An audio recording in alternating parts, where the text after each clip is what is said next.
bonjour, je m'appelle Marie-Christine Blandin. Je viens de la préhistoire du mouvement de l'écologie. J'ai été présidente de la région Nord-Pas-de-Calais puis sénatrice. Et à l'époque où j'étais dans le Nord-Pas-de-Calais présidente, le porte-parole du parti Les Verts en Nord-Pas-de-Calais, c'était Jean-Pierre Lartige. Voilà. Donc on s'est connus sur le terrain.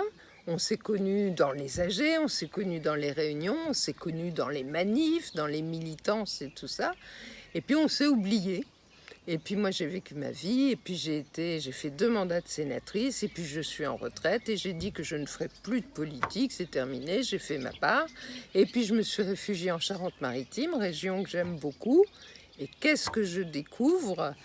Dans les élections départementales, le copain Jean-Pierre Lartige. Donc on est très heureux de se retrouver dans des circonstances complètement imprévues, mais ça fait plaisir de voir que personne n'a perdu ses idées et son souci d'aller dans le bon sens pour la planète et pour les gens.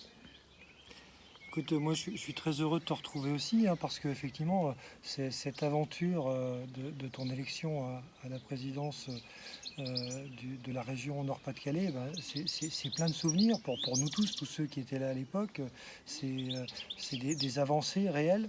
Et notamment ce terme qui était quasiment inconnu de développement durable, l'entendre prononcer par tous tes partenaires politiques qui ne le connaissaient pas quelques jours avant, c'était vraiment rafraîchissant. Et puis aussi, moi je pense que c'est important parce que dans notre collectif, on a énormément de gens qui ont leur premier engagement politique, qui ne viennent pas de parti.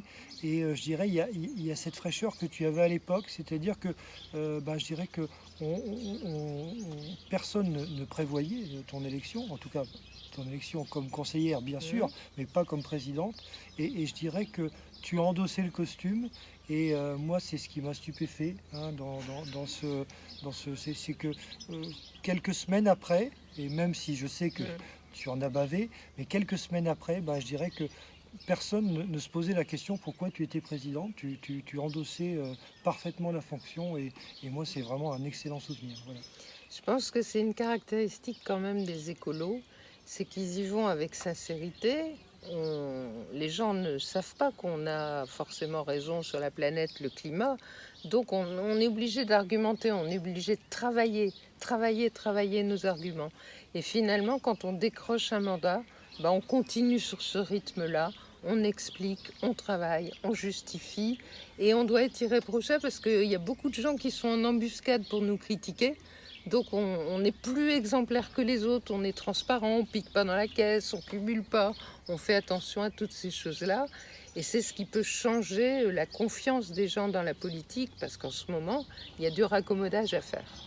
Alors moi j'ai beaucoup de chance parce qu'en fait j'ai vécu l'aventure 92 avec toi, et puis ici je me retrouve secrétaire régional, et puis je vis l'aventure de Léonore Monconduit à Poitiers. Donc j'ai eu la chance de l'accompagner également, et dans son élection à la mairie de Poitiers. Donc j'ai quand même beaucoup de chance finalement à travers.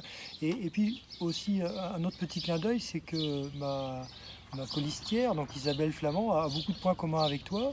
Elle a une famille qui vient aussi du Nord. Elle est enseignante comme toi. Elle est écolo comme toi. Elle est écrivaine comme toi maintenant. Voilà. Et donc voilà, c'est un petit clin d'œil parce que vous avez plein de... puis vous êtes féministe, très fort, c'est très ancré en vous. Et voilà, donc je fais ce petit clin d'œil à Isabelle.